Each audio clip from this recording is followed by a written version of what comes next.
Yeah, Steve. Yeah. Well, it just works out that way sometimes, doesn't it, mate? It's just the way the cookie crumbles. How we doing, everybody? It's Kev Ashford back in the seat, in the saddle, whatever you want to call it, for another Van Cam here on the biggest Man United fan channel in the land. This is the United Stand. Bit of robotics to get us kicked off today. Why not? Oh, what's that? Yeah, really spoiling you. This is your preview. Hope you've had a good bank holiday weekend and are enjoying your Monday. But this is the preview to your road trip to Crystal Palace versus the mighty Manchester United. And we've got plenty of team news and stuff. We'll be looking, what would be your best 11 to go for today? And what are Man United playing for as we come towards the end of the season? Is it simply now an audition for these players to try and get 100% match fit so that we can give it a good go against them blue-nosed knobheads in the FA Cup final at the end of this month? But first of all, as I would always say and encourage you to do Kev a favour and finger that like button. So the game previous to this was Burnley at Old Trafford, who went away with a well-deserved, I would say, 1-1 draw. And after United again taking the lead, not being able to see it through and get us over the line, a lot of United fans come away from that game, whether you're at it or watching it on the telly or the box or whatever, the dodgy box. Yeah, you would have been disappointed. Of course you would. Yes, Burnley are absolutely fighting for their lives. They can still stay in the Premier League, so they've got that to play for. But these players, man, oh God, there's an FA Cup final at the end of this month. And this is what these players, where's the mindset, the mentality of, I want to be in Erik ten Hag's plans for that game? There's not many games left now to showcase your talents, go out there and give the Hague a reason of why you should be selected against Manchester City. And at the same time, you know, I know we've got that to look forward to, the FA Cup final, of course. There's some Reds that might say they're not, they're dreading it or whatever, but fair enough, each to their own and that. But at the same time, these players, so many of them, I don't know where we go. You know, there's these stories that Ten Hag shot down, that, you know, basically every single player in the squad is up for sale. And I think a lot of fans now are at the point where, would you be asked if any of these players left? Yeah, you might look at a Højlund, a Garnacho, certainly a Kobe Mainoo and that, which you class as the future. But there is so much work to do at United. And the Burnley result is just the way this season has gone. You know, if we didn't have the FA Cup final, I'd be at a point where I'd be like, just end it. Just end the season now. But we have got that to look forward to.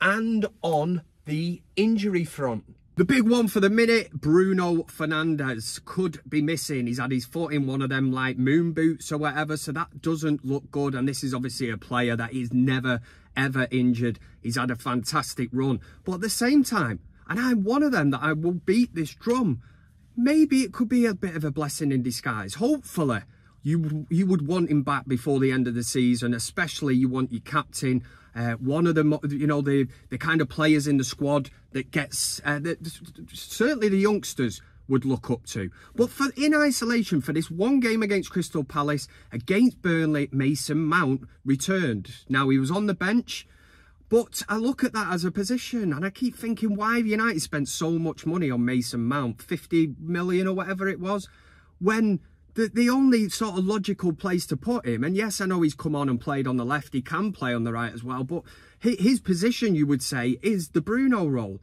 So if this evening there is a chance that Bruno Fernandes is missing, let's try Mason Mount in that 10 role. You know, what's the worst that could happen? This is actually now the time to start experimenting. And on the injury front, again, Marcus Rashford could be missing. You know, they might leave it late until this evening to make a decision on that, whether he's fit enough. He could be on the bench. But again, on the left-hand side, we're hearing that Anthony Martial, Tony Marshall, is back in training. I was like, Tony who? Forgotten all about him. But is that towards the end of the season? Again, with an FA Cup final coming up, how match fit could Anthony Martial? Could this be his swan song? Could he actually get in contention? Because we know that Erik ten Hag absolutely loves him. And that left-hand side, especially against Manchester City, Martial's done well.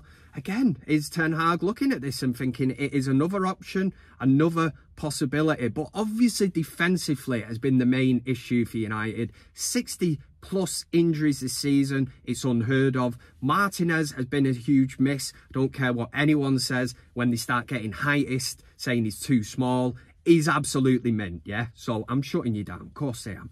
Varane is a huge miss as well, but we hope to have these players back before the end of the season, and Luke Shaw as well is back in training. But again, I wouldn't rush him back.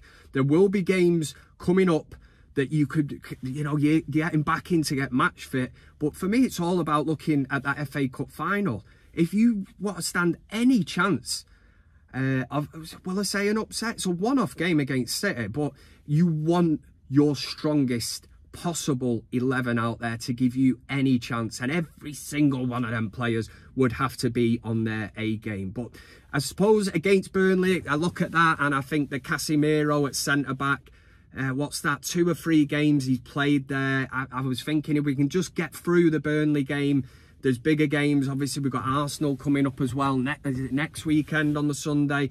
And I look at that and I think it's a huge, huge worry. So on the injury news, Johnny Evans is fit. So that's another one to throw out at you. Would you start? And this is crazy, man. This is absolute madness that we're at a stage where, you know, and it's testament to Johnny Evans as well, don't get me wrong, at the grand old age of 78 or whatever he is. Guy's getting on the bus, don't even have to pay to get on because he's got one of them OAP cards. I'm sorry, no. Do you know, Johnny Evans has been absolutely brilliant, but the main thing for me is that Casemiro is a defensive midfielder, and he's not played well in that role this season, especially the second half of the season. He's really, really dropped off.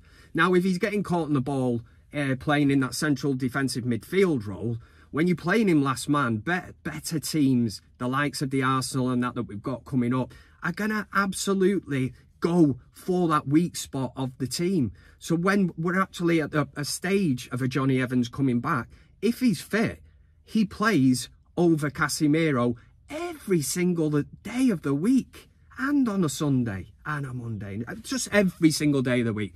Johnny Evans is a central defender, so it makes total sense to play that player in his preferred position. He's absolutely quality. Again, it remains to be seen whether he could last a full game, but he'll do a job, and ultimately he is a defender, and we want players playing in their preferred position. And obviously then it frees up Casemiro to be in that midfield area, because Amrabat is just not getting his chance. I think his loan move will end and he will head off into the sunset, or the Fiorentina sunset, should I say. So yeah, the team for this evening, I think Højlund again, it's almost like he's just gone invisible again and they're just ignoring him. But he needs to get back on the goal trail. And for me, till the end of the season now, I've said it before, it's an audition. These players need to start stepping up big time and showing, and especially for their futures. And on the Jadon Sancho thing, I've covered the injuries and that. Just pipe down, the lot of you. Honestly, man has, headline, man has half a good game of football, and next minute there should be a statue of him built outside Old Trafford. All hail Lionel Sancho, the man that's now decided that he's happy. I'm happy. Friends, me and Dortmund, we're friends. Yes, slide on, man.